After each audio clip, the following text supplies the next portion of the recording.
Welcome. My name is Austin Bailey, and I am very happy to be chairing the panel on the Global Emerson for the annual gathering. So I want to just mention a couple of things about the Ralph Waldo Emerson Society, really just kind of propaganda for them. And then I'll get on to introducing our panelists. And we will have three in person and one panelist giving a virtual presentation. And then I think we'll have, I know that lunch comes after this, so I'm mindful of lunch. But I think we'll have enough time to get to everything and have questions. I'm going to pass out some flyers, and I have extras. If you could just take one and pass it, and if you don't want it, you can throw it away later, but hopefully you'll keep it. And I think it'll be good to make notes too, if you're interested. But this is for the Ralph Waldo Emerson Society. We are doing a lot of things with the Emerson Society, including we have a new blog called The Transparent Eyeball, which enjoys a pretty good readership and is available for short pieces on Emerson and his circle. And you can submit articles to the Transparent Eyeball on a rolling basis. So we encourage you, if you're interested, to engage with the society in that forum. We also have, I wanted to let you know that there is right now there's going to be we have a call for papers out for a panel on transcendentalist geographies at PAMLA, which is the Pacific Modern Language Association. So we're looking for some abstracts to be submitted for that. So if you're interested in talking about Emerson on the West Coast, that's something to check out, and you can find info about that on our on the society website. So we encourage you to take a look at the website and think about becoming a member. There's a lot of things going on. We're hosting the memorial for Joel Meyerson later. So check out our website and see what's going on. So I'm going to get to introducing the panelists, and then we'll have some time for Q&A afterwards. So our first panelist is Daphne Orlandi. She is the recipient of the Ralph Waldo Emerson Society Graduate Student Paper Award, which helps fund travel expenses to conferences like this one. Daphne is a third-year PhD student in the American Literature program at Sapienza Università di Roma. Did I get that right? Okay, great. As an Erasmus student at TU Dortmund, Daphne acquired a special interest in Ralph Waldo Emerson, who was eventually at the center of her MA thesis. Now a scholarship holder from the Deutscher Akademischer Autosdienst. My German has faded over the years.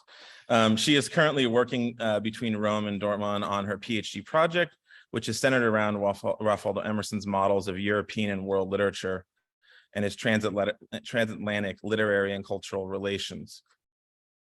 Her main fields of interest include 19th century American literature and comparative literature. Besides Emerson, she is especially interested in Transcendentalism as a social force, in the works of Margaret Fuller, and in Walt Whitman's poetry. So we're really, really lucky to have Daphne here. So I will turn it over to you if you want to come up.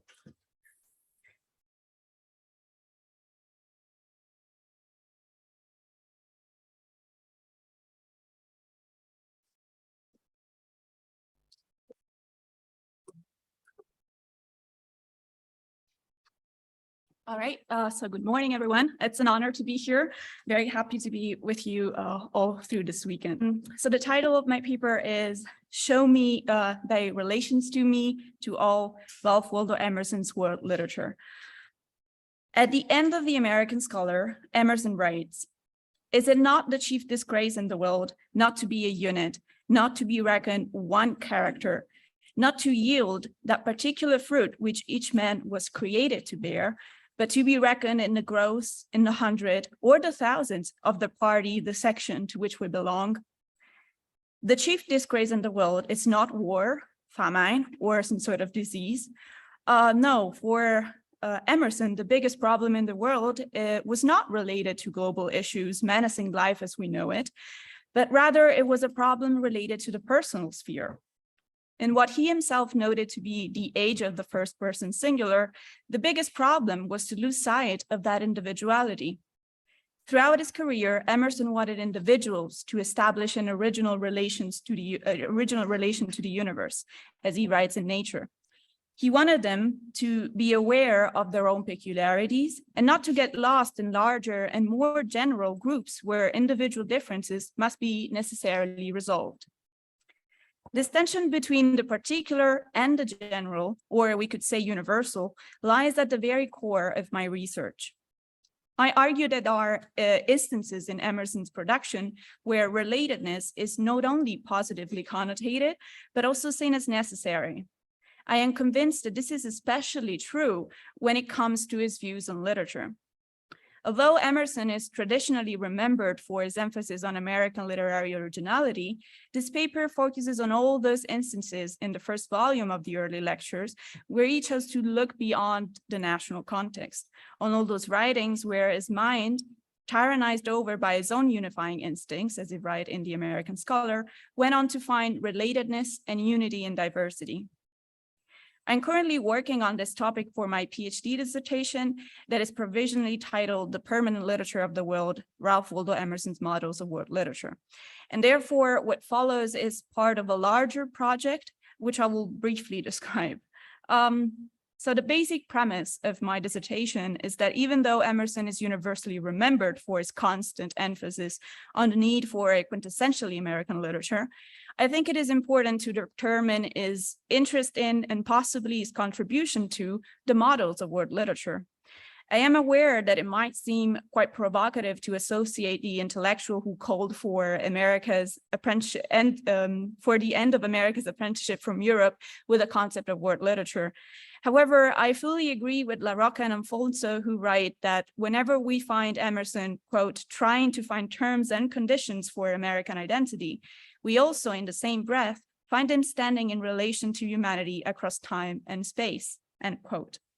I am convinced that this more dialogical side of Emerson thought is also worth examining, and by investigating its concepts of internationality and world literature, I hope to present him as an early contributor to the discussion over world literature, thereby redefining or maybe defining his role within the global sphere.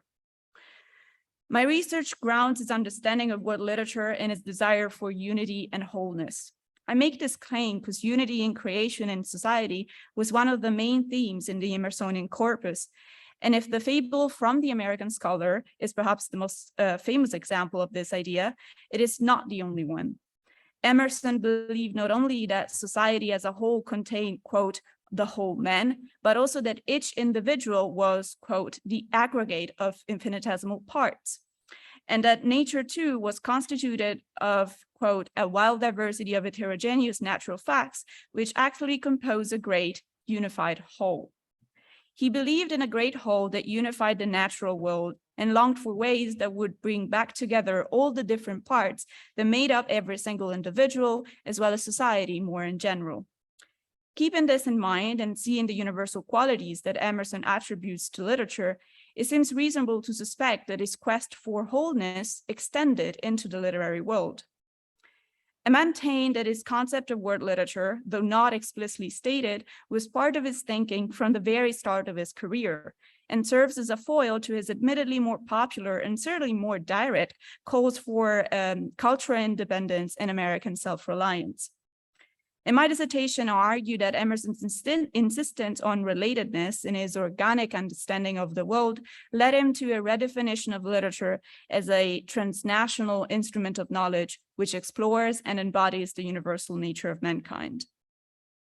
What I would like to do here today, though, is to show you how already in the very first years of his career as a lecturer, Emerson was looking for wholeness, reflecting on the inner workings of literature and attempting at a definition of the literary canon. The original plan was to cover the time span of these early lectures, so 1833 to 1842, but for time's sake, today I will only look at the first volume of the early lectures, which covers the period ranging from 1833 to 1836. Witcher and Spiller, the editors of the series, rightly defined this time as the turning point in Emerson's personal and professional life. After the death of his first wife, his resignation from Boston Second Church in November 1833, and his first trip to Europe started on Christmas Day of 1832, Emerson came back home in October 1833. Much can be said about this first European trip, but what is especially significant to me here is that it is while traveling across Europe that Emerson started to more thoroughly theorize this concept of wholeness. While visiting the Jardin des Plantes in Paris, he had this famous epiphany. "I will be a naturalist," he wrote in his journal, when for the first time he saw the interconnectedness of nature. The botanical garden was laid out on Antoine Laurent de Jussieu's natural system of classification, and what Emerson found interesting was that, as Richardson points out, classification implied connection. The visit at the Jardin des Plantes is crucial to the development of Emerson's philosophy, because there, for the first time, he recognized that all things in nature are intimately related, both to one another and to the human observer, and that nature is composed of unified whole, which allows for the coexistence of incredibly varied natural facts. As he writes in his journal in Paris, he came to realize, and I quote, "how much finer things are in composition than alone." Thus finding unity in diversity and recognizing the power of relatedness that he would go on looking for throughout his whole life. Back in the States, Emerson started lecturing, and much of what he had experienced in Europe went into his first public addresses. In this paper, I argue that the 3 series of lectures on science, biography, and English literature that made up the first volume of the early lectures are inspired and connected to the idea of relatedness, and that they show how Emerson's thought moved from particular themes to general concepts. The series on science is instrumental to his view of the world as closely connected and fundamentally united. The one on biography, focused on the lives of 5 great men, helps him to realize the universal value of certain teachings that transcend the limits of time and space.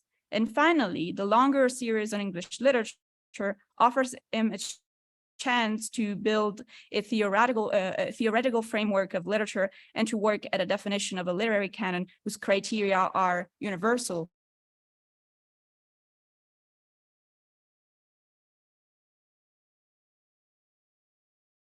Water and the naturalist, through which, to use Richard Spiller's words, Emerson's doctrine correspondence, namely the assumption of a parallelism between moral and natural law, becomes evident.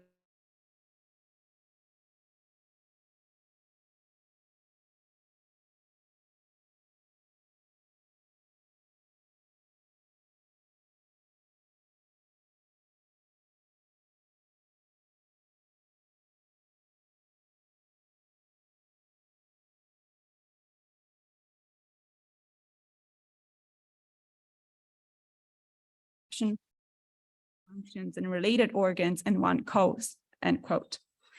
His emphasis on wholeness pervades the entire series, since, as he reminds his audience in The Naturalist, quote, "this passion, this enthusiasm for nature, the love of the whole, has burned into the breasts of the father of science. It was the ever-present aim of Newton, Linnaeus, Davy, Cuvier to ascend from nomenclature to classification, from arbitrary to natural classes, from natural classes to primary laws, from these in an ever-narrowing circle to approach the elemental law, the causa causans, the supernatural force," end quote. Emerson affirms that this love of the whole had always been the animating principle behind the works of great sciences, and that it was the force that led him from the single fact to the more general systems. And even though he was no scientist, in his journal, we see him looking at the world with the same perspective. In 1826, He writes about general and particular meaning, stressing the importance of considering the single parts that made up everything, while also paying attention to the correlation and joint operation of these parts. For he is convinced that, quote, in addition to the aggregate force of 1,000 particular facts in evidence, is a new evidence discovered only by uniting them together, end quote.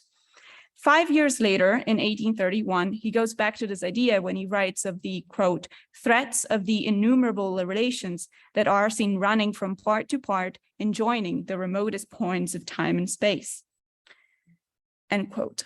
This organic view of the world, this emphasis on the interrelatedness and wholeness, is clearly present throughout his production. And although it is immediately associated with scientific themes, it is also used by Emerson in a discussion of a more philosophical interrogations. Interrelatedness seems to be the concept through which Emerson moved from the particular to the general in this 3 series. It is the idea that allows him to move from the facts of the natural world, from the lives of the great men, from the works that made up English literature, to general, or should we say universal themes.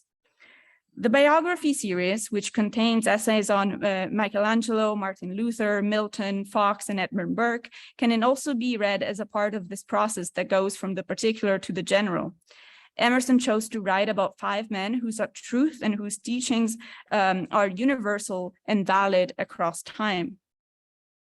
As Witcher and Spiller point out, it was not so much the man's writing as the force of his personality that attracted him. For he writes, as he writes in his journal, he wanted, quote, to draw characters, not write lives. Michelangelo interested him because he was not, and I quote, a citizen of any country, but he belonged to the human race, end quote. A true citizen of the world, a phrase that Emerson used as early as 1824, Michelangelo deserves to be remembered not as an Italian artist, but rather as a universal presence.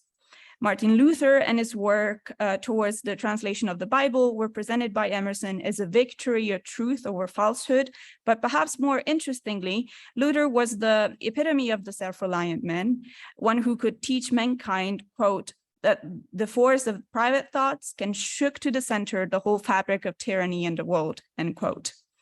Milton, Fox, and Burke all earned their places in the series because Emerson believes their teachings are of universal importance. Milton contributed to, quote, raise the idea of man into the minds of his contemporaries and posterity, to draw after nature a life of men, end quote. Fox, which he called a consistent practical reformer, makes us think and hope better for the human race, and Burke's superior genius allowed him to instruct the present and the future ages. Their achievements not only have a universal value, can be meaningful for all of us and everywhere, but they also pass the test of time and remain as relevant today as they used to be hundreds of years ago. The 3rd series of the volume is focused on English literature, and even though the title might lead us into thinking that these essays explore the particularities of English literature, here too Emerson, while working at the definition of a literary canon, moves from the particular to the general case. Although the majority of the 11 essays that made up the section bear the name of one or more English authors in the title, Chaucer, Shakespeare, Bacon, Emerson often finds his way out of that particular case and starts looking at literature not necessarily as a national enterprise. Indeed, throughout the series, Emerson makes explicit references to what he defines as the permanent literature, and his permanent body of works is by no means only made up of English texts. It is in the series that Emerson introduces his early theorization of a literary canon and to determine which books deserve what he calls an enduring dominion. Throughout the course of the series, he identifies 3 different features that grant works of literature what he calls an antidote against oblivion. He is convinced that certain books stand the test of time because they are either the product of truth, they contain a clear moral, or they deal with universal themes.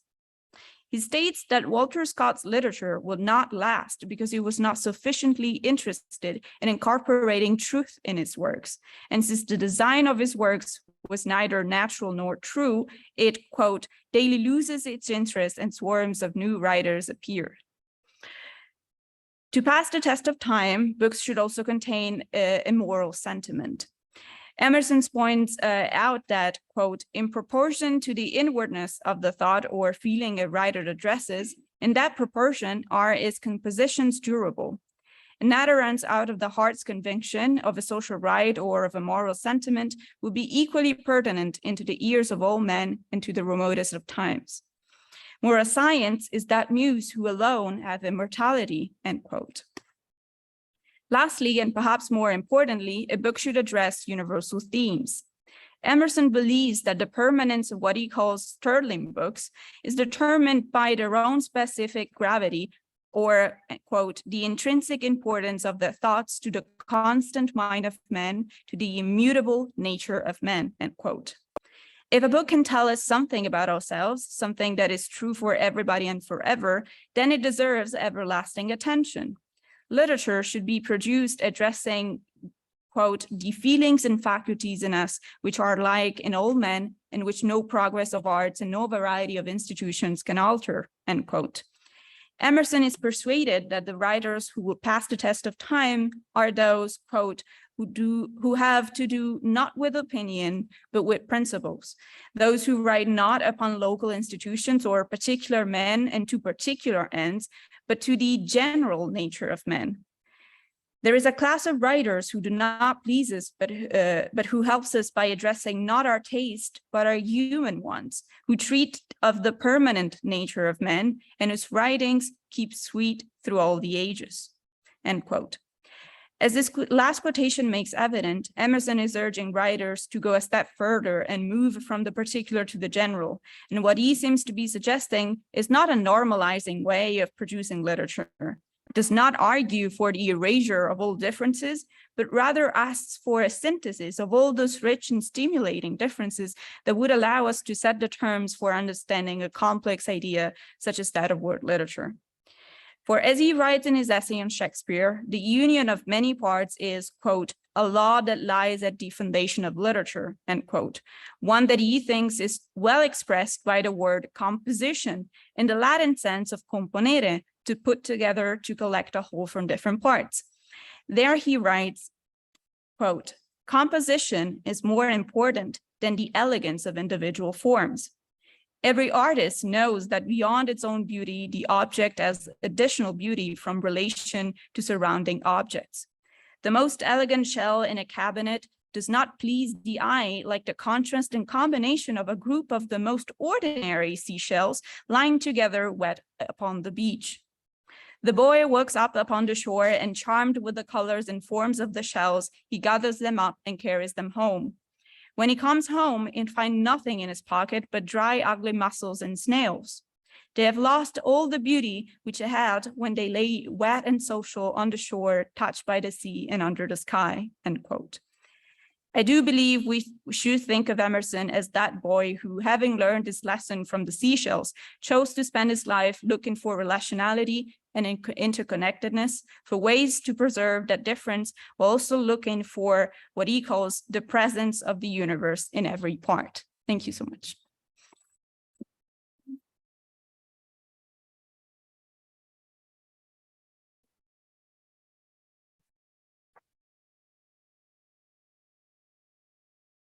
Thank you so much, Daphne. That was great.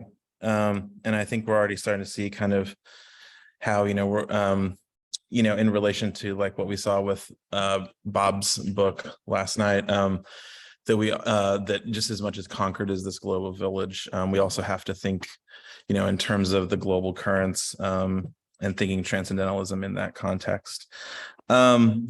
Next, we have Keegan Peter O'Connor. And Keegan is a recipient of the Barbara Packer Fellowship, which funds research in the archives at, where is that again? Yes, and in honor of, as many of you know, Barbara Packer.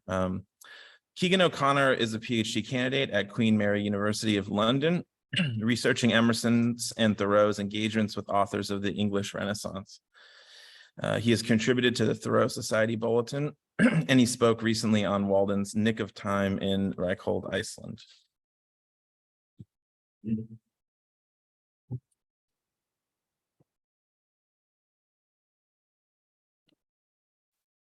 Hello, all. Good to be here. In this paper, I want to think about what Emerson means, as many do, by a language of nature, but particularly as it relates to his reading of the poetry of 17th century England. For Emerson, the century in England produced a particularly alive, fecund, and so-called natural poetry. For a language of nature, he writes in a characteristic journal entry, quote, "In the 17th century, it appeared in every book." It was perhaps F.O. Matheson's classic American Renaissance of 1941 that brought to the fore critical interest in the writers of 17th century England for Emerson and his contemporaries. The Transcendentalists were, says Matheson, inheritors of the, quote, metaphysical strain, passed down by writers such as John Donne, George Herbert, and Thomas Browne. What interested Emerson in these writers for Matheson was not so much stylistic as spiritual or philosophical. Their, quote, Christian and Neoplatonic program, he writes, seems to have appealed to Emerson above all else. And meanwhile, the strong kinship, quote, that Emerson felt with these authors did not for Matheson leave any lasting impact on his style or his poetics. We can take, for example, Sir Thomas Browne's tract, The Religio Medici of 1641, as an example of this philosophical strain. The winding essayistic defense of religion, the Religio Medici, was one of Emerson's favorite books. But for Matheson, we would need to look to Thoreau or Melville to find a more, quote, pervasive and enduring impression of the prose style of Browne. What spoke to Emerson in the book was rather its Neoplatonic fragrance and its principles of a language of nature with which he associated the 17th century authors more generally. This so-called natural language is one that is above all else emblematic, symbolic, even Swedenborgian in its treatment of the world as an analogy for the spiritual realm. Words in this view are symbols, or close to what Browne calls maybe correspondencies, in that they enact an integration of object and spirit, as though demonstrating in the intellectual but visible, legible form of language how the natural fact speaks to the spiritual, the lower form to the higher, which is perhaps the end goal of a transcendentalist or a metaphysical philosophy. So again, it's about this kind of Neoplatonism that's inherent in the word for Emerson. And this is also very Swedenborgian, as I'm sure you know. Like Emerson, Browne was committed himself to reading the natural world for its spiritual significance, claiming that he derived his religion, which was Anglicanism for Browne, from both the Book of Nature and the Book of the Holy Scripture. Looking at Emerson's interest in Browne's Religio Medici, and that's the example I'm going to stay with for now, Matheson writes, quote, "What did speak to Emerson's own experience was what made him declare about Browne how inward he is.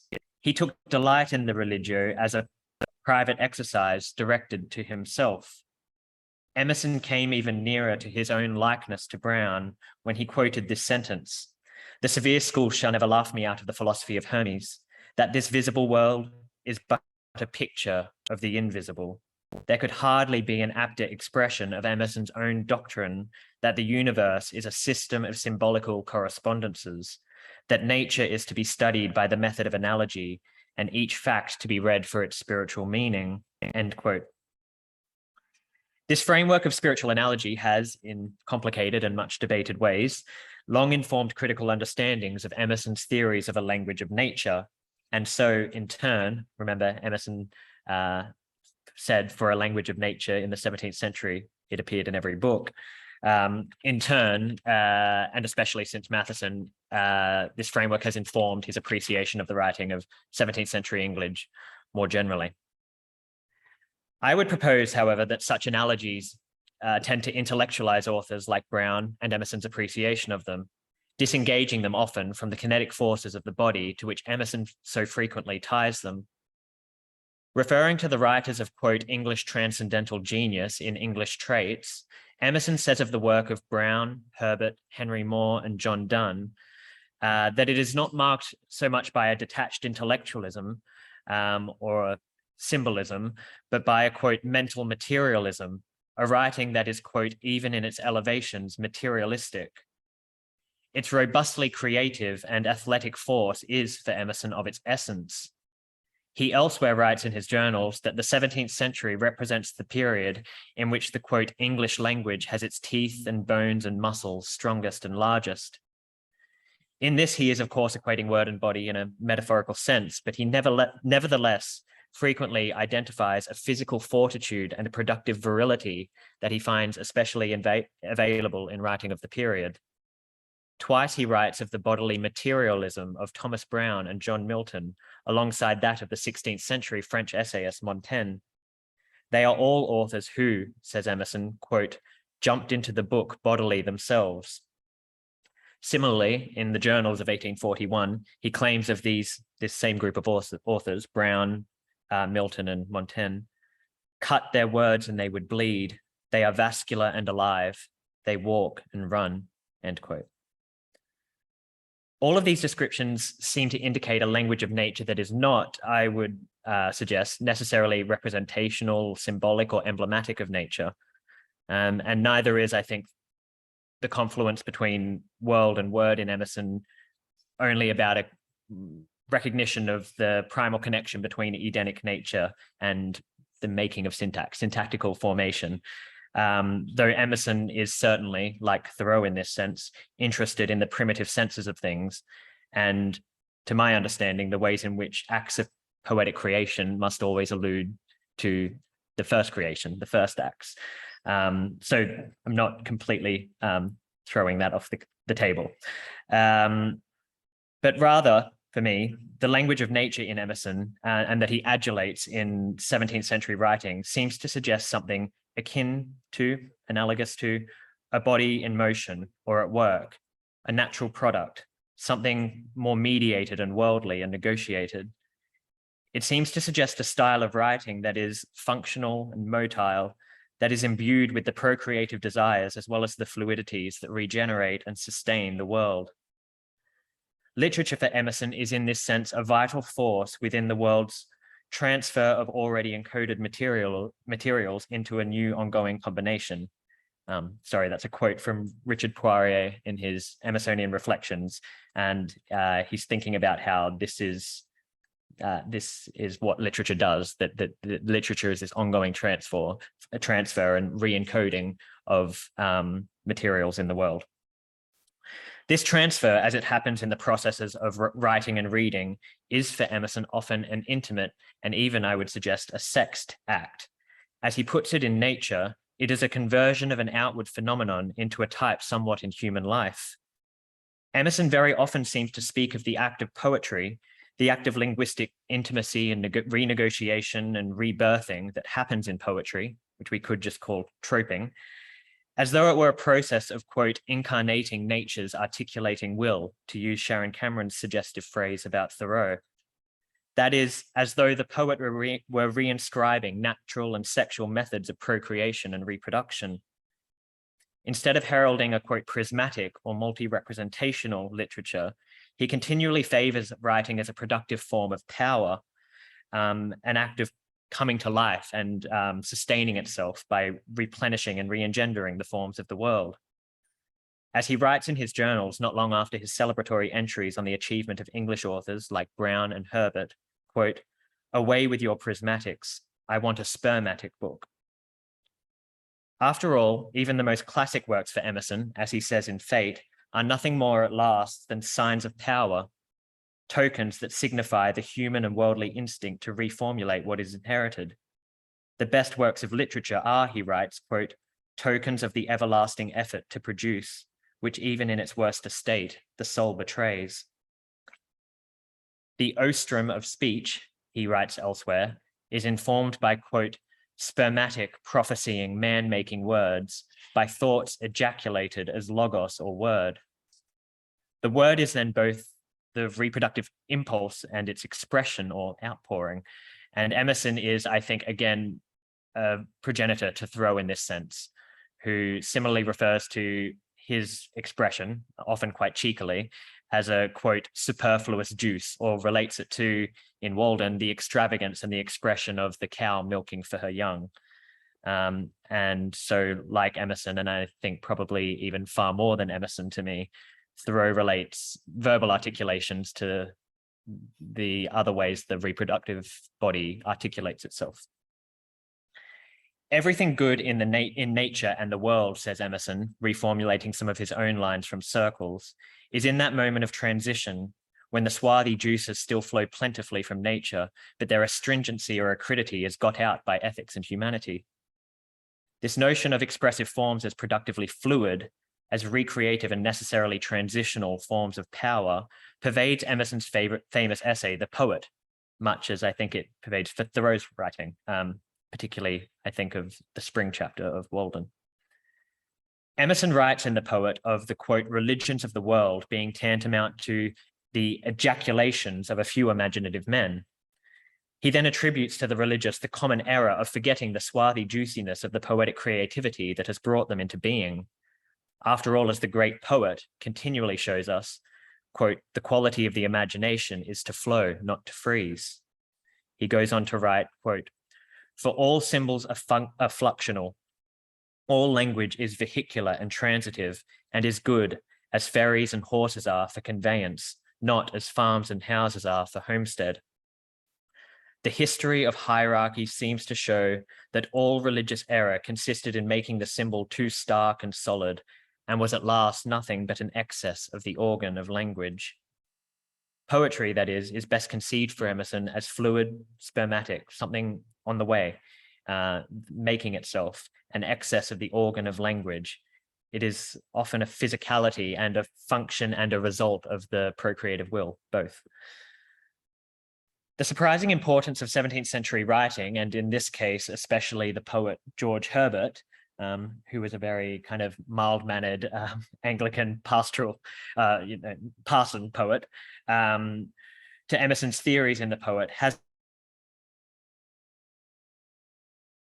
underappreciated. Much has the significance of, for example, Thomas Browne to Emerson's essay Circles, as I argued elsewhere, but don't have time to talk about today. Emerson's reference to the religious ejaculations of imaginative men, for one, seems to point to the subtitle of Herbert's book, The Temple, as a work of private ejaculations. Emerson also elsewhere speaks of the achievement of Herbert's poetry as a, quote, language of nature, in the very fluid and transitive terms that are familiar to readers of The Poet. He praises the tactile intimacy of Herbert's poetry and his, quote, liquid genius that could, quote, run into all poetic shapes and structures, eggs and ellipses, acrostics backwards and forwards. He is, I would suggest, the kind of spermatic writer that Emerson admires. In an 1835 lecture on the 17th century poets, Emerson again venerates Herbert's mercurial flow and his intimate recalibration of words into productive, elastic forms. He is a poet who, says Emerson, retains a high level of, quote, heat, so that language is wholly flexible in his hands. Perhaps what he praises as the exemplary materialism of the English transcendental genius is expressed by Herbert above all for him, and is nicely exemplified in one of Emerson's favorite poetic lines from Herbert's poem Man. And Man is the poem which he very famously quotes in Nature. Head with foot hath private amity, says Herbert, and both with moons and tides, both with moons and tides. Man's thinking, especially in Emerson's reading of Herbert's poem, and I would argue in his reading of writers such as Browne and Donne, is a life form. It is invested in the world and its motions. It is coincident with the moons and the tides. Poetic production, like a body or form in nature, is a volatile thing. Words, he says elsewhere, are like bodies, quote, volatant stabilities, which is probably one of Emerson's uglier turns of phrase, but it's a very telling one. The greatest writers for him are those whose words betray their liquid nature, that are bodily and vascular, whose sentences walk and run. These are features that he again praises in the 17th century authors in the early lecture I just mentioned on Herbert, Ben Jonson, Robert Herrick, and Henry Wooton. A perfect sentence, Emerson writes in a journal entry from the year before, 1834, quote, tells its own story, makes its own feat, creates its own form. It is its own apology.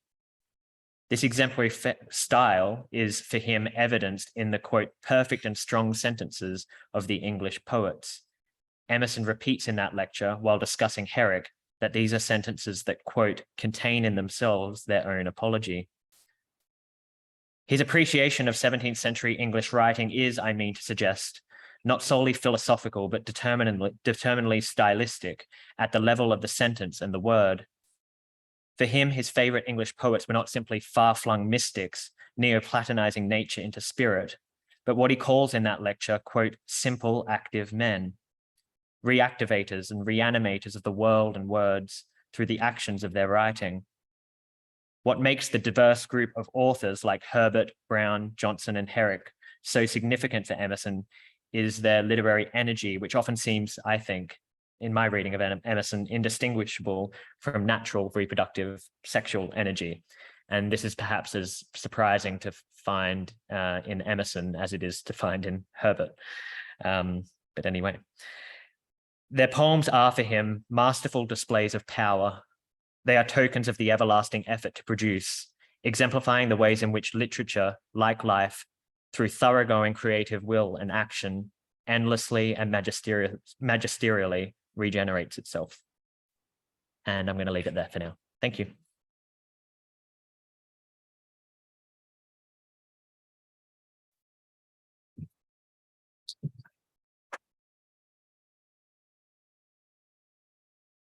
Thank you so much, Keegan. And that was a very fascinating talk. And it strikes me, it is true that, you know, as we walk around the town of Concord, that we do sort of receive the transcendentalists as if they were like angelic, that is without genitalia. So that's something that you can't do with Whitman, for instance, or even Emily Dickinson. So our next speaker is Thomas Howard. Thomas Howard is a PhD candidate in English and American literature at Washington University in St. Louis. His dissertation, which is called Pragmatic Ambiguities, Aphoristic Thinking in the American 19th Century, examines the aphorism as a poetic method of thinking among 19th century American nonfiction prose writers, especially the transcendentalists and pragmatists. Thomas has recently published an article on Thoreau's aphoristic forest thinking in Green Letters, Studies in Eco-Criticism. He is currently living in Germany, having recently completed a Fulbright Research Fellowship, during which he was hosted by the John F. Kennedy Center for North American Studies at the Universität of Berlin. Thomas.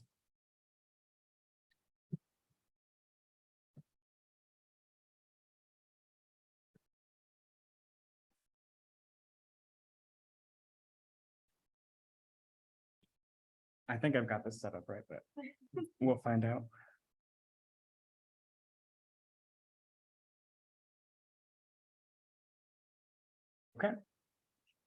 Okay, so it's a little bit small, but I put at the top corner here that I put a PDF, and actually for the first time I've tried doing an EPUB of my paper on my website at twhoward.com/tag for the annual gathering, just for accessibility. I looked at the EPUB last night and it's really horrible, and a lot of the words are misspelled and weird characters, but it's something you can change the font size, so that's a little bit nicer. Before I begin my talk, though, I just wanted to give a little bit of a backstory to how I started thinking about this. I think it's a little bit of a cliche that every English major has one English teacher sometime in high school that really led them on their way. And mine was the first one to introduce me to Emerson and Thoreau. And I very vividly remember that the first assignment we had to do reading the essays was to go through and collect quotations and then put them onto paper bumper stickers. And that was the assignment, was to make bumper stickers out of these quotes from Emerson and then Thoreau.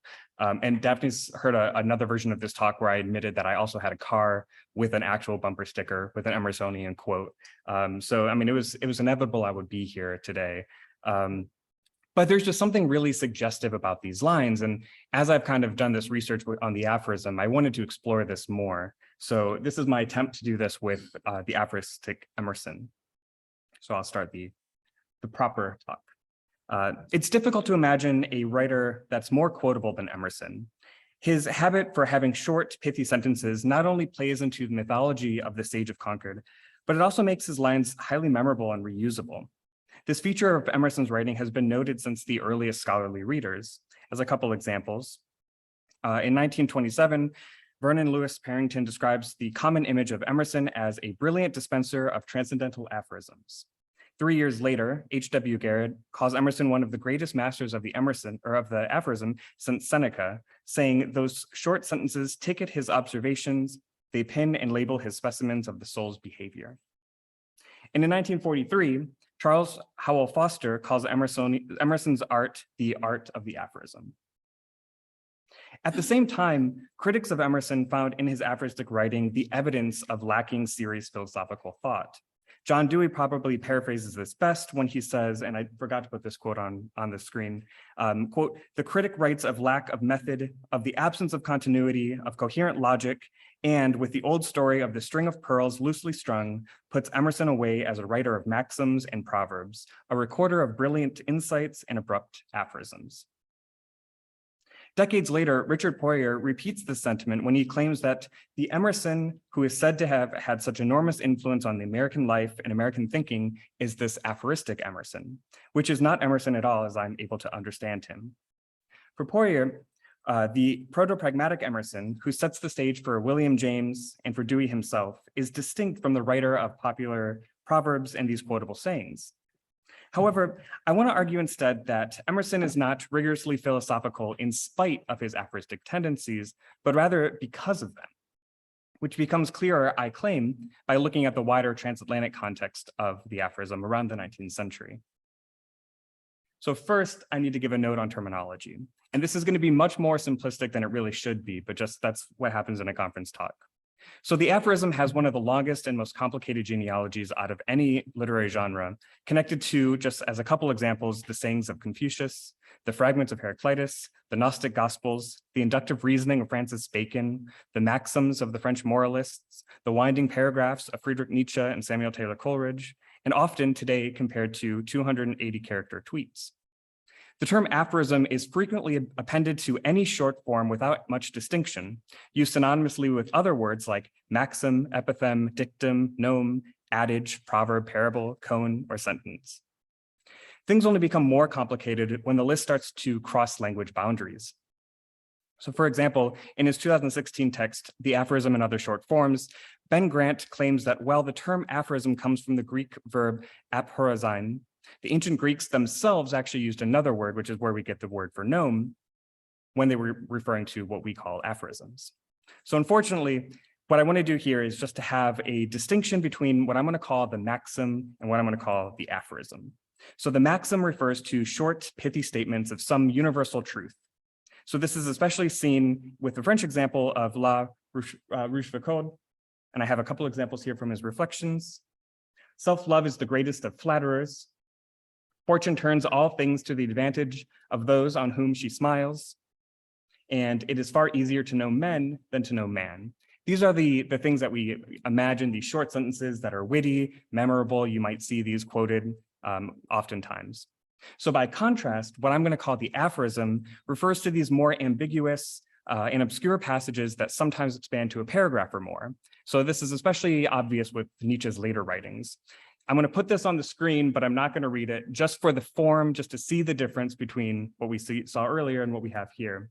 This is from the third essay of the Genealogy of Morals, where Nietzsche calls this an aphorism. He says that in the preface, that this is an aphorism, and it's this long, it's over 150 words, beginning with a question, and basically a series of attempts to answer that question.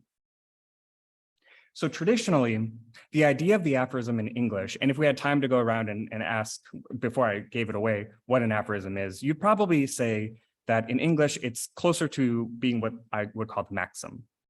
The influence of these pithy instructive lines is clear with writers like Benjamin Franklin. So thinking of the Poor Richard's Almanac, where there's many quotations from received wisdom that are collected together. Maxims are therefore not only didactic, but they also seek to have the last word on a subject. They feel closed and final. Here we can see one strand from the Greek etymology, where the term that turns into aphorism started out by meaning to delimit. So a lot of scholars argue that the aphorism, or I would say the maxim, encloses an idea. Beverly Coyle is one example of this, claiming that a maxim sets a boundary, which is an accurate metaphorical way of expressing the sense of finality and stability that a reader experiences from a statement formulated in a terse and usually pointed way. Ben Grant defines the maxim even more pointedly as a short and self-contained text that is typically a definition, so it demarcates the boundaries of its subject matter. Many of Emerson's most memorable lines fall into this demarcated definitional category. So just as an example, when he describes genius, a lot of these will probably be recognizable examples, such as man hopes, genius creates, from the American Scholar. From the Divinity School Address, genius leaves the temple to haunt the Senate or the market. Genius is an inflammation of the brain and conscience, a secretion of the left lobe of the heart. And finally, talent may frolic and juggle, genius realizes and adds. Each of these lines approaches the universality of the maxim. Each gives a different perspective of the definition of genius, but each one feels complete in itself. Moreover, the fact that I've extracted these from the essays, and you really can have the meaning without having the overall context of the lecture or essay from which they originate, just shows how closed off these sentences can be. So, in German language criticism, and I want to also preface this by saying, remember that I lived in Berlin or live in Berlin, where you can get around without ever speaking German. So I do have quotations that I've translated myself, but they're not perfect. I've included the German at the bottom if you know German. I'm happy to hear other alternatives for these things. So in German language criticism, these types of maxims are called, the word is, I put up here, Sentence. So like sentence, but in German, the word for sentence, as we know it, is Satz, so it's not the same. But sentence, so this is coming from the Latin word sententia, where we get words like sententious. In Grimm Brothers' Deutsches Wörterbuch, describes the sentence as firmly established sayings along the lines of idioms, proverbs, and other memorable sayings. The sentence can also describe citations from other written sources, especially quotations of life wisdom or other empirical propositions. The early 20th century German medievalist Wilhelm Weise similarly groups proverbs, sayings, and quotations together, calling these forms that enjoy general validity. However, during the 19th century, the German understanding of the aphorism was evolving, and that's most obvious again in Nietzsche. Nietzsche's earlier philosophical texts used short numbered aphorisms, which he called Sentenzen. Like other German writers such as Lichtenberg, Goethe, or Schlegel, Nietzsche's primary influence for writing these short maxims came from the French model. However, to distinguish their literary projects, the early German romantics used the term fragment. And not to get too much into it, but they didn't want to have these universal truths. That wasn't the idea. The idea was to have something that felt broken off, that felt incomplete, and it meant the writer had to keep going. So Nietzsche did not want to use the term fragment. He started using the original sentence, but then later on moves to Aphorismus. So Heinz Krüger, writing about the aphorism, especially Nietzsche's as a philosophical form, locates this tradition around the year 1878. So this is near Nietzsche's late career. So whereas the maxim or sentence expresses a closed off universal truth, the aphorism or aphorismus maintained its openness. Nietzsche uses the aphorism in moments of questioning, and he often used it interchangeably with the term Meinung or opinion. In using these terms, Nietzsche separated philosophical thought from philosophical systems. Krüger writes, and this is my translation, in contrast to the aphorism, which avoiding any shorter or longer self-conclusion, constantly keeps itself open as a form of thought in contradiction to its closed form of language. The traditional philosophical system is distinguished precisely by the fact that it claims the whole of truth in the form of certainty. While this goal of breaking down systematic thinking was always central to Nietzsche's project, the shift from the maxim to the aphorism allowed readers to explore with more freedom, albeit requiring much more patience. Franz Mautner, one of the most prominent German language scholars of the aphorism, describes Nietzsche in his later years to feel more drawn to the ambiguous, enigmatic, and ironic types whose full meaning could only be unlocked or deciphered with patience and sensitivity.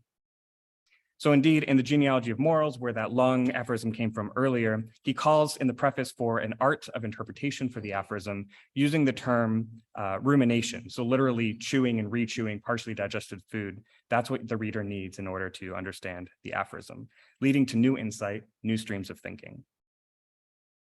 So one way of summarizing the difference between the maxim and the aphorism is the idea of a closed form or an open form. This is the formulation that Mautner uses to distinguish the writings of the French moralists from, for example, Nietzsche. Mautner's definition of these forms seems to suggest a qualitative difference. The closed maxim is defined by its form, the open aphorism by the feeling that it eludes. Take these two definitions, which again I've translated from the original German. So on the closed form, Mautner says it achieves its effect through a perfectly balanced structure, extreme clarity and accuracy of vocabulary, a brilliant punchline, and a confident tone. Of the open form, which he calls esoteric, Mautner says it strives for a both challenges and at times delights in the imaginative use it makes of ambiguity in the intentionally tentative, but nonetheless eminently stimulating statement. Elsewhere, Mautner explains that while this open form strives for a perfect language, the perfect language is different. It's not the brilliant punchline, but more what he calls functional ambiguity. This is where multiple layers of meaning add obscurity to the text, requiring the reader to find brief flashes of meaning, like the sun peeking out for a moment on a cloudy day. This striving towards functional ambiguity is why the open form of the aphorism tends towards longer passages. And indeed, some of Nietzsche's late aphorisms are over 200 words long. Both forms strive for concision, but whereas the closed form seeks to be apt and pithy, the open form always is stretching at the seams, bubbling with this multiplicity of meaning that provides the aphorism its inherent openness. Beverly Coyle best describes these opposed feelings of direction, one condensing inward, one expanding outward with the words centripetal and centrifugal. So I have a picture to help demonstrate. So with physics, whenever you have, we know this, when you're spinning a bucket around with water in it and it stays in the bucket, you have two opposing forces. One is the inward tension or the centripetal force that holds the circle going around in a circle, keeps it from going off into another direction.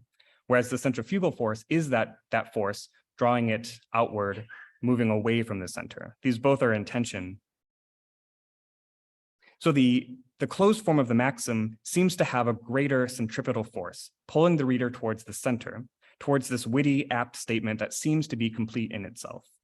The open form of the aphorism, by contrast, pulls outward, away from systematic thinking and towards new and ever-changing experiences and ideas.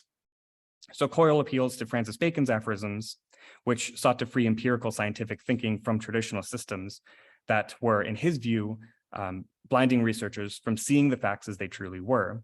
So this open centrifugal aphorism has a generative energy, always appealing to new creation and progression in thinking.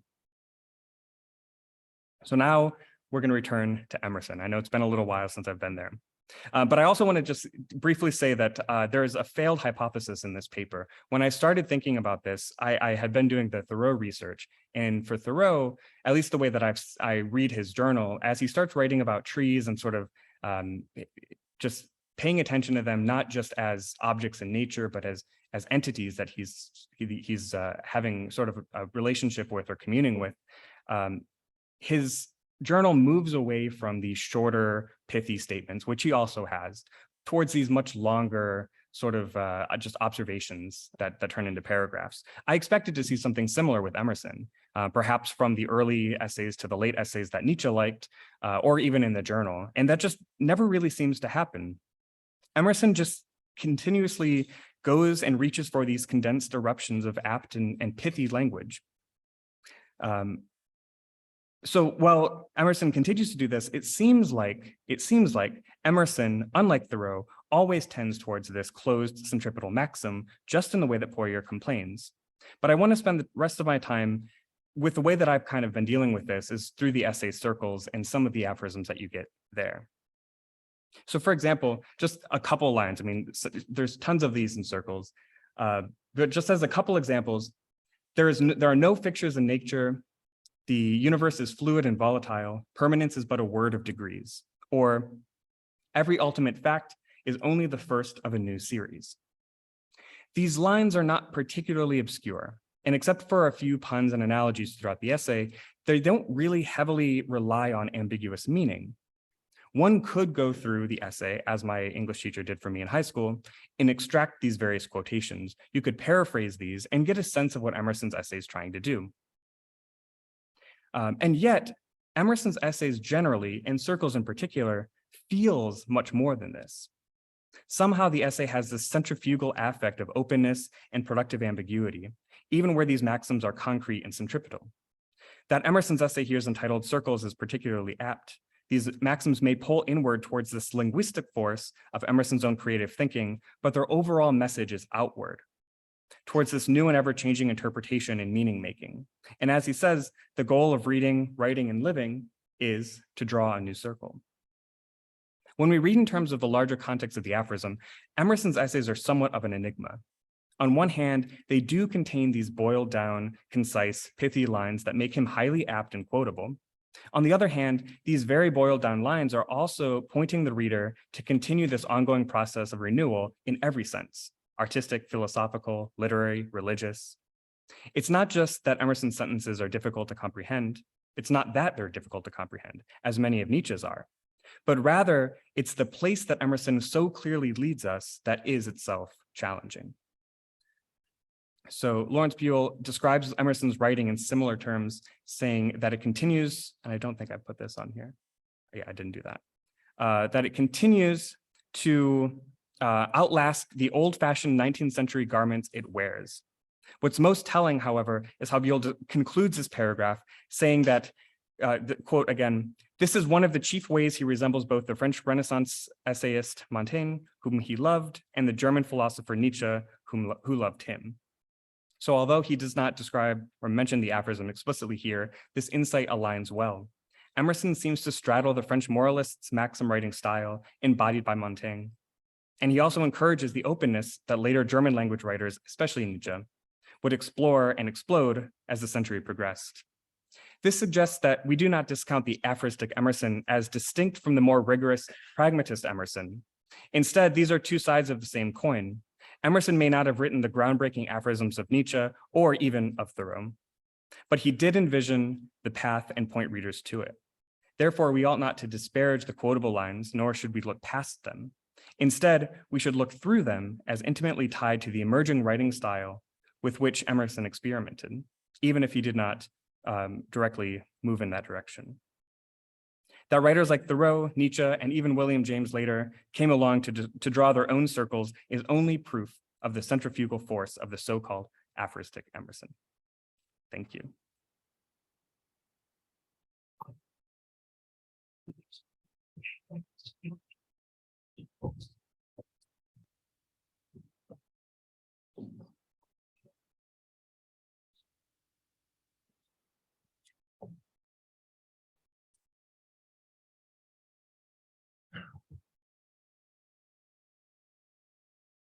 All right, everyone, we're in the home stretch. So our final talk will be from Julie Edewaard, and it's going to be digital, which we are all more familiar with now. Julie Edewaard is a doctoral candidate and undergraduate instructor at the State University of New York at Albany. During her undergraduate career, she focused on Japanese literature and language, and she wrote about Henry David Thoreau's concept of improvement during her master's program at Clemson University. A member of the Emerson Society, she is currently working on a dissertation which emphasizes the East Asian, particularly Confucian influences on the Transcendentalist works of Lydia Marie Child, Henry David Thoreau, and Waldo Emerson. So we'll listen to her talk, and then we'll have a couple moments for Q&A after that. Oops.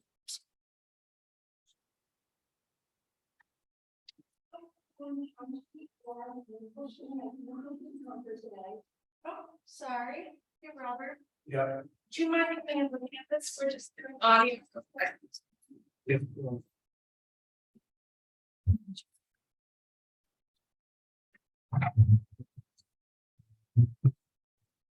So.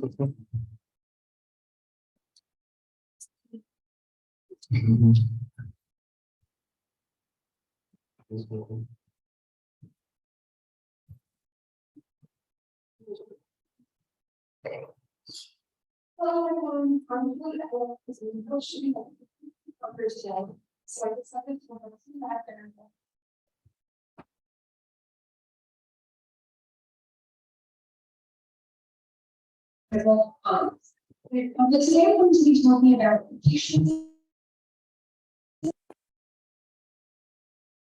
Hello, everyone. I'm Julie Edewaard, and unfortunately, I could not make it to Concord today, so I decided to have my Zoom background as Walden Pond. But today I'm going to be talking about Confucianism and Transcendentalism, Ralph Waldo Emerson's reform as yielding in speech, not saying.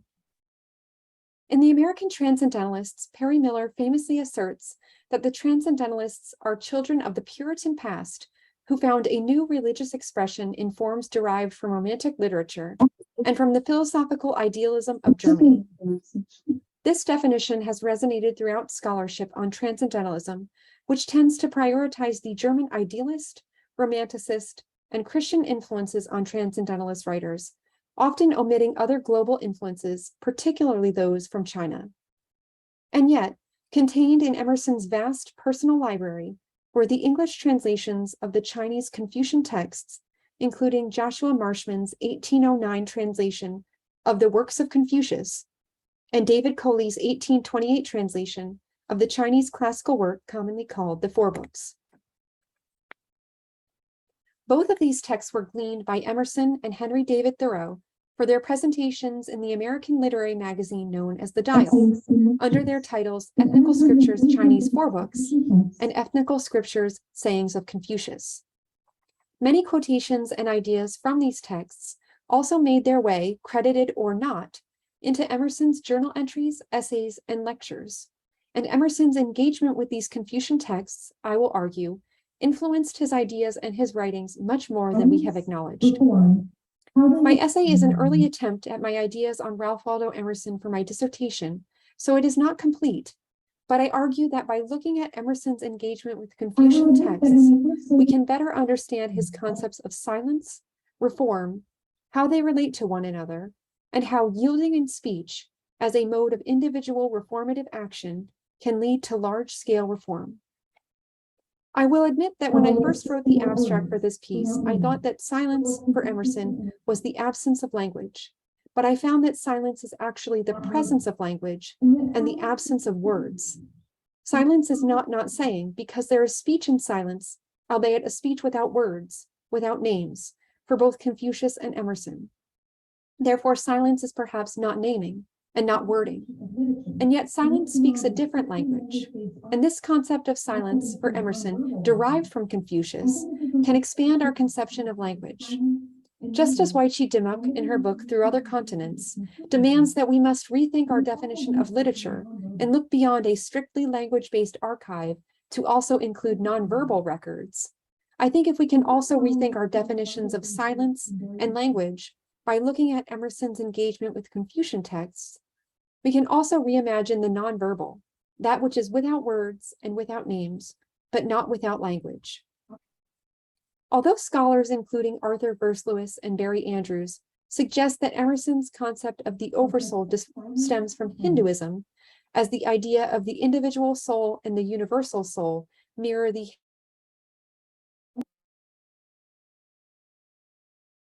Hindu concepts of the Atman and Brahman, respectively, I posit that this oversoul is perhaps more derivative of the Confucian concepts of silence and heaven. For both Emerson and Confucius, there is a sovereign principle which guides and connects all things that is impersonal and that speaks a language of silence. Emerson's concept of God changed from a personal to an impersonal God after he left the Unitarian ministry. And for Sharon Cameron, Emerson's impersonal is not dissociated from the idea of self, but it speaks despite us, though through us.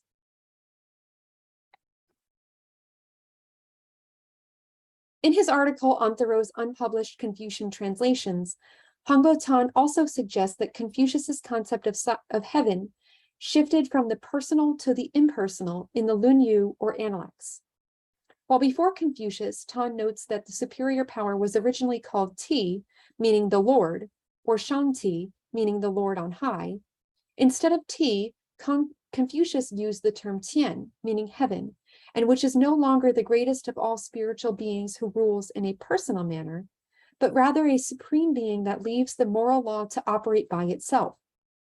Hence, the principle for Confucius which guides and operates all things, as for Emerson, is impersonal. Although impersonal, this guiding principle, which Emerson comes to term the oversoul, and Confucius calls heaven, is noted to be silent, according to Emerson, and without sound, according to Confucius, this silence can be understood as a nonverbal language of action and motion. In the April 1843 Sayings of Confucius publication in the Dial, Thoreau quotes a passage from Coley's translation of the Four Books, in which silence is shown to be a language. Though heaven is noted to be silent, it still speaks, and therefore to act according to the way of heaven, the wise man must also be silent. The Ethnical Scriptures piece ends with a paragraph about silence, likely taken from Coley's translation of the Analects, in which it states, "Silence is absolutely necessary to the wise man.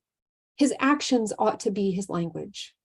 Heaven speaks, but what language does it use to preach to men? That there is a sovereign principle from which all things depend, a sovereign principle which makes them to act and move. Its motion is its language. It reduces the season to their time. It agitates nature. It makes it produce. This silence is eloquent." For Confucius, heaven does not speak the language of men. It does not say anything in words or names. Rather, its motion is its language. It speaks a language of motion that expresses itself in the changing and revolutions of the seasons, the agitation of nature, and the production of all life forms. For Emerson, this motion and action through which the guiding principle speaks seems to be the actions, the motions, the sounds of nature, which in the language chapter of nature are noted to furnish man with the dictionary and grammar of his municipal speech. The poet, in his yielding in speech, is furnished with the symbols and words directly from nature, as Emerson writes, "At the call of a noble sentiment, again the woods wave, the pines murmur, the river rolls and shines, and the cattle low upon the mountains, as the poet saw and heard them in his infancy." For Confucius, heaven's motion is its language, just as for Emerson, nature's motion is its language. It speaks in waves, murmurs, rolls, and lows. And by being silent, by observing and listening, instead of speaking and being quick to fasten words to things, the poet hears and is furnished with a different language, a language that speaks without words or names. Just as Confucius's concept of heaven speaks in silence, Emerson's origination of his oversoul is steeped in the concept of silence. And perhaps more importantly, it is also noted in his journal to be linked to Confucius's concept of speech, although reference to Confucius is omitted in the final publication of this essay. In a journal entry on October 12, 1838, 3 years before The Oversoul was published, Emerson tries to determine how to present the bare idea of virtue in regard to speech, and seems to formulate his conception of what he will later term the Oversoul, as he writes, "Succession, division, parts, particles. This is the tragedy of man. All things cohere and unite." A few sentences later, he writes the exact line which will appear in the Oversoul 3 years later. "Meantime within him is the soul of the whole, the wise silence, the universal beauty to which every part and particle is equally related, the eternal one." Following this sentence in both his journal entry and his essay, Emerson goes on to talk about the failing of words, saying in his journal, "Speech is the sign of partiality, difference, ignorance." And in his essay, "My words fall short and cold." In his journal entry, Emerson concludes with a reference to Confucius's views on speech, writing, "The only speech will at last be action, such as Confucius describes the speech of God." While this entry seems to be one which Emerson gleaned when writing his Oversoul essay, no reference to Confucius is found in his published piece. However, since Emerson closes his journal entry with reference to Confucius, the influence on Emerson's ideas on the wise silence and on the idea that silence speaks a sovereign language of action seems clear. Therefore, while Versois, Andrews, and others suggest that Emerson's Oversoul derives from the Hindu concept of Brahman, I suggest that it is perhaps more so derivative of the Confucian concepts of silence and heaven. While I thus far have stated that both the Confucian heaven and the Emersonian Oversoul speak, through motion, a language of silence devoid of words and names, The second point on which I believe Emerson was influenced by Confucius is in the idea that yielding in speech allows for individual reform, which ultimately leads to large-scale reform. While Catherine Albanese, in her book Corresponding Motion, parallels transcendentalist views on language to those of Confucius, she fails to recognize the direct link that Emerson had with Confucian texts. In quoting passages from the Confucian Analects, she suggests that, like Confucius, Emerson and the transcendentalists who followed him believed they could restore the human universe to harmonious action by restoring its language. And while I agree with Albanese, I would like to add that this restoration of language in the universe is done by yielding in speech. Although Albanese quotes a 1938 translation of the Confucian Analects, I here quote the passage from Coley's 1828 translation of the Analects, which Emerson read. In explaining to a man named Tse-lu why the establishing of one's character is of the first importance, Confucius replies, "The superior man is not rash and heedless in those things which he understands not. If one's character is not correct, his words will be inconsistent. If his words are inconsistent, things will not be properly done. If things are not properly done, propriety in music will not flourish. When propriety and music do not flourish, punishments are not equitable. When punishments are not equitable, the people will not know how to move hand or foot." And Confucius ultimately concludes with this statement, "A superior man is never rash and irregular in his words." In this passage, for Confucius, focusing on one's own actions to make sure one's character is correct is linked to one's words being consistent, so that ultimately things will be properly done and propriety in music may flourish. However, as Confucius ends this lesson with the sentence, "A superior man is never rash and irregular in his words," Confucius emphasizes the importance of words in regard to one's individual character first. For Confucius, therefore, the flourishing of the people, or of a society as a whole, must begin with the individual yielding in speech so as to avoid rash and irregular words. A year after reading Coley's translation of the Confucian Four Books, Emerson, in his 1844 essay New England Reformers, similarly urges the need for individual reform before focusing on reforming society. He urges man to renovate himself first because he writes that society gains nothing whilst a man, not renovated himself, attempts to renovate things around him. A notion interestingly analogous to a statement by Confucian disciple Mencius, who suggests that the failing of man is that they neglect their own field and dress that of others. In fact, for what Confucius might call consistency, Emerson terms concert, writing, "There can be no concert in two where there is no concert in one. When the individual is not individual, but dual, what concert can be?" In nature, the loss of truth, the loss of concert begins with, in Emerson's phrasing, the corruption of language, when, he writes, old words are perverted to stand for things which they are not. I agree with Albanese, therefore, that when words are inconsistent and perverted, for Emerson, this leads to the corruption of man and of the people. Yet how do we restore truth according to Emerson? How do we restore the individual? How do we restore concert, harmony, in the people? Albanese would say it is by restoring language, but I think for both Confucius and Emerson, it is through silence. According to Confucius in Coley's translation of the Four Books, to worship the gods, we must advance in silence, because renovation takes place without noise or strife, and because heaven above is without sound or scent. Similarly, according to Emerson in The Poet, Emerson writes that the path of things is silent, and that the condition of true naming on the poet's part is his resigning himself to the divine aura which breathes through forms and accompanying that. In other words, the restoration of truth, of concert, of the people begins on the path of silence. Restoration involves resignation, giving oneself up, giving up words and names to make way for true naming, which speaks in breaths and forms, the nonverbal. In Emerson's lecture, Man the Reformer, reform is also shown to involve sacrifice. He writes, the opening of the spiritual senses disposes men ever to greater sacrifices, to cast all things behind in the insatiable thirst for divine communication. Included in this sacrifice of all things, I believe, is also the language of man, consisting of words and names. Earlier in this same essay, he writes, "What is man born for but to be a reformer, a remaker of what man has made, a renouncer of lies, a restorer of truth and good, imitating that great nature which embosoms us all, yielding us every morning a new day, a new pulse, and every pulsation a new life."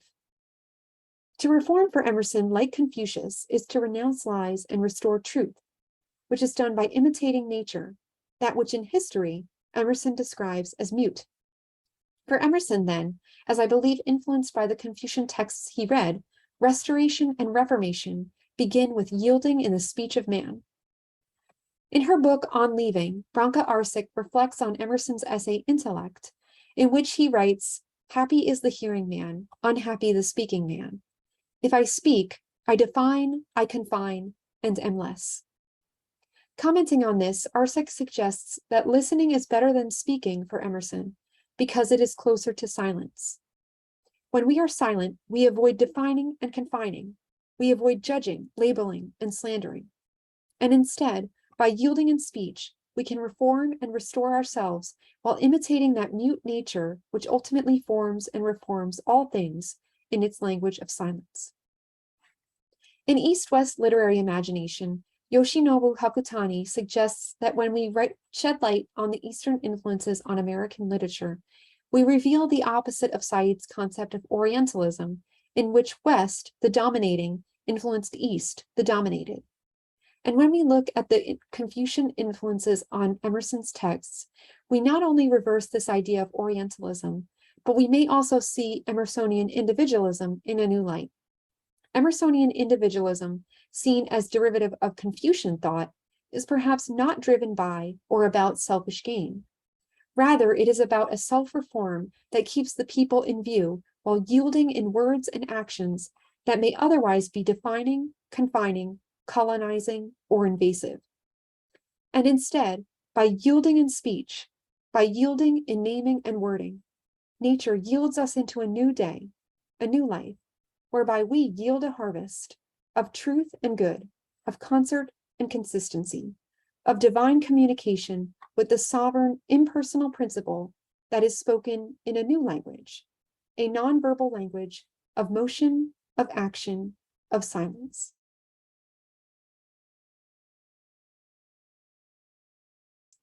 Thank you. Thanks for Q&A, and we can definitely go past the panel time if we feel inspired to do so. So I think what we'll do is, since we have an online audience, we'll maybe take one question from here and then bounce back to online and then come back. So I think kind of try and make it 50-50. So does anyone from, and also I'll say the panelists, you can direct it towards the panelists and they will come up and kind of paraphrase your question just so that the folks online can follow along. So does anyone have a question for our panelists?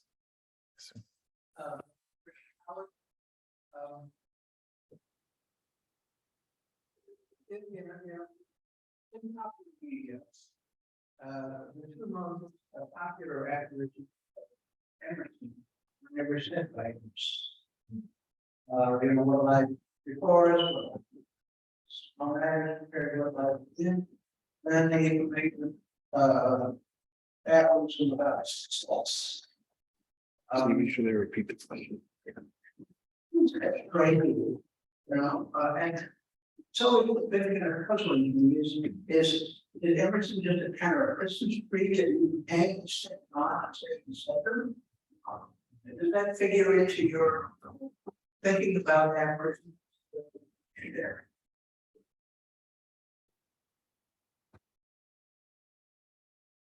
Yes, thank you. So to paraphrase your, so what do we do with the misquotes of Emerson, or these quotes that are attributed to Emerson that aren't actually from him? And this is true with any of these authors. Is one of maybe the problems with something that's so quotable, because it's given power by being quoted again and again. So of course that's going to change over time. And so what am I to do with that? Or how do I feel that does to this? Part of the problem is, on one hand, it's showing exactly this power of having new thoughts and new streams of thought. I mean, maybe it's attributing it to Emerson when that shouldn't be the case, but it started out with some kind of maybe mythology of Emerson or some idea of Emerson's that are given new language, and then it turns into something new. So on one hand, it is an exact version of what I'm talking about, this finding new streams of ideas. But of course, as literary scholars, we have this drive to find what's actually written and what's actually true. I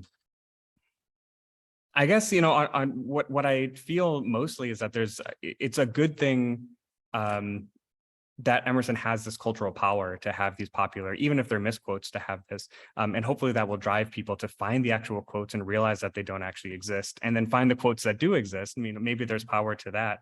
But this is always going to be a problem with anything that's highly quotable and memorable and repeated again and again. So it's an interesting point to bring up, though. Thank you.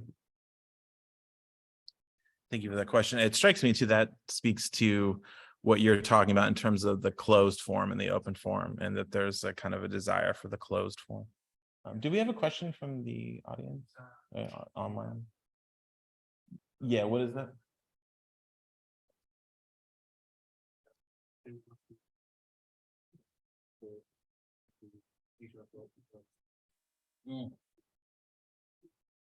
I think the question is for Daphne. They're curious where you had a quote about the seashell or a seashell, and they're wondering where that's coming from. Yeah.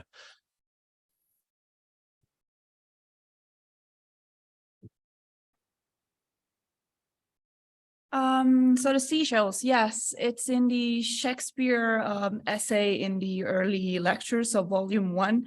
It's a rather long quotation, but I do like it very much. I think it's very significant. And of course, it's always, one of those very powerful images that Emerson every now and then grants us. So yeah, from that. Great. Do we have another audience question? Yes, sir.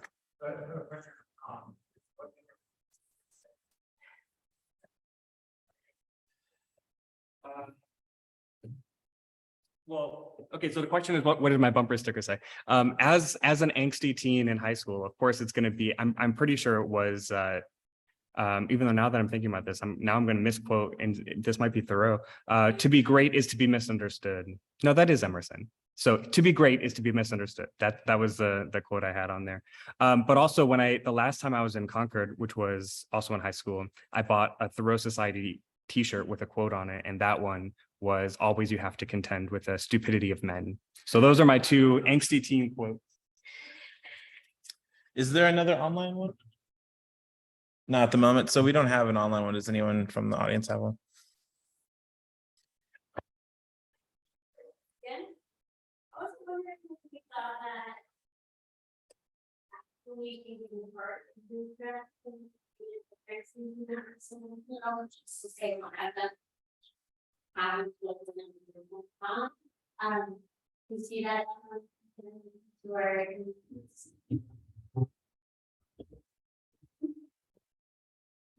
Thanks for the question. The question was the fact that Emerson was actually a reproducer himself. Did that affect his writing in a way that it didn't affect Thoreau's, perhaps? I think that's your question. I'm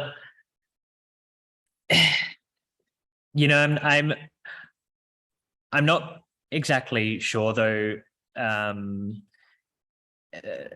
Certainly, it seems to affect the way that Emerson thinks about family, but Thoreau also, there are connections to be made there in terms of the losses and grievances that were associated with family.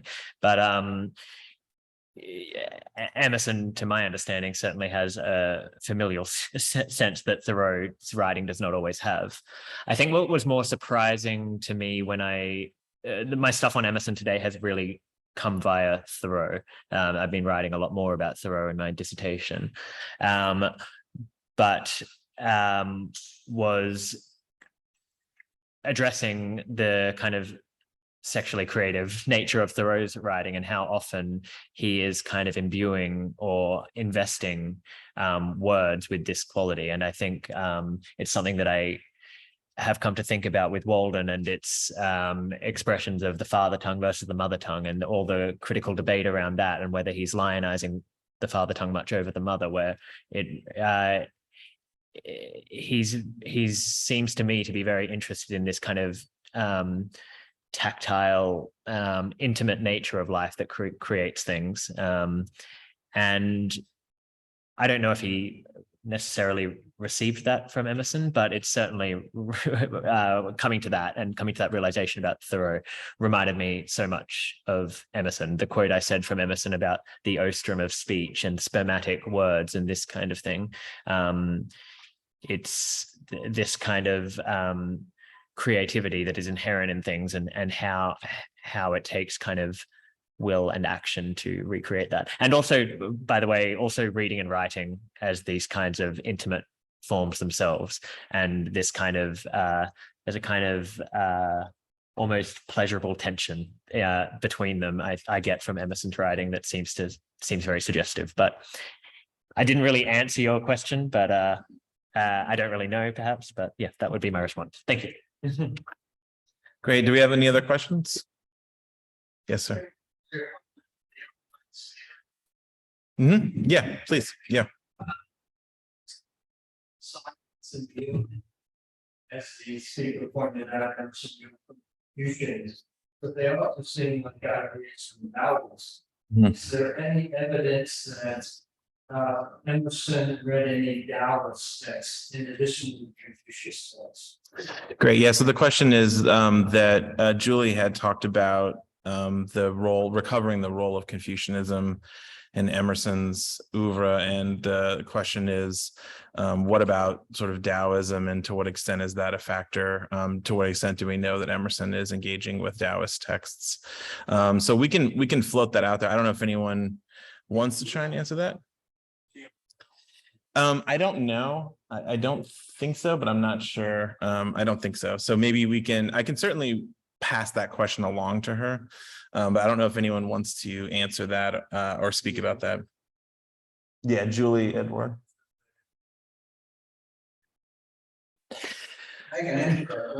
Yeah, I think what we can do, I'll pass that question along to her, and I think maybe we could move on to another question, and maybe she can get back to us about that. Did you want to say something?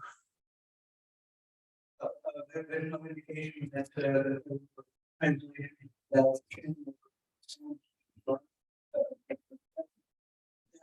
although there's not speculation that might have been embedded, certainly some of the commentary, very difficult for them to sort that out. I would point out that in Mencius, he talked about a past figure, which is to she, which is a kind of a fundamental notion both in Taoism and Confucianism. I think that comes as close as they were about either or anything like Taoism. Okay, and thank you so much. And Julie did say, I do not, kind of echoing what you're saying, I did not believe that there was any evidence of Emerson reading Taoist texts, but Richard Grossman wrote a book about the Tao and Emerson, the Tao of Emerson, the wisdom of the Tao Te Ching. So that's worth checking out. Other questions from the audience?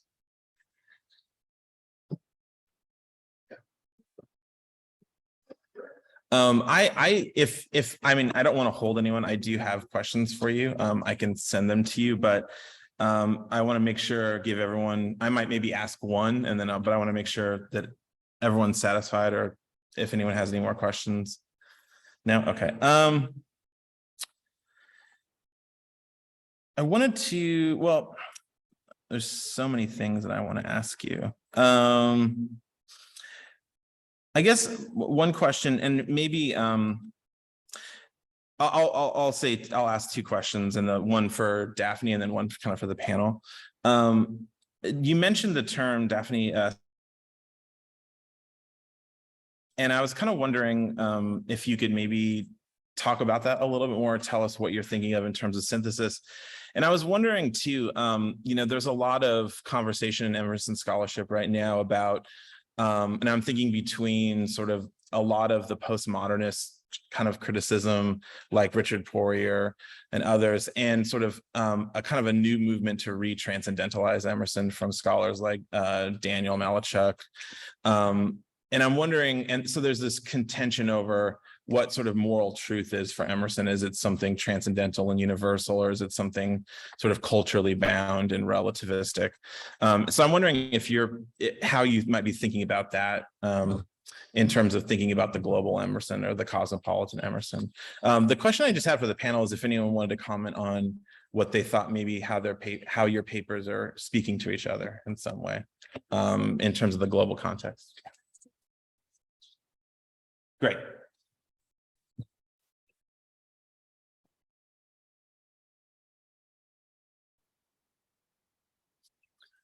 So thank you for this, amazing question. So yes, I did mention synthesis, and I think, I should work more on that, because that's, the key point for me to actually work on that bit, right? So I think it is somehow challenging to say, oh, well, he is interested in acquiring other like sources or other texts from different cultures, and without actually, erasing what is particular and peculiar about them. So there is some sort of tension there. How do you do that? If you are looking for a way to actually unify things and put them like in a big container, such as word literature, how do you make sense of the intellect, all the distinct features that actually make Italian literature or American literature. And I think it could be one of those times where Emerson is actually finding a very weird balance among two opposite things. And the way that I see it is that he is actually acknowledging those differences, but actually putting them back together and recognizing what it's there, but also what it's there that it's common among a larger group of cultures or literatures. And then your second question, so moral truth, is it universal or culturally bound? That's a very tough question. I should probably think about that too. And again, it is also related to this, right? To your previous question. And so, how do we actually make sense of this? How is it possible to speak of moral truth, that it's something that we all share, or that it's intrinsically related to our culture? Not sure I have an answer for that just yet, but I'll look into it. Thank you. All right, everyone, we're going to take a break and have some lunch and be back at 1 for more conversation and lectures. Thank you so much. And thank you all presenters.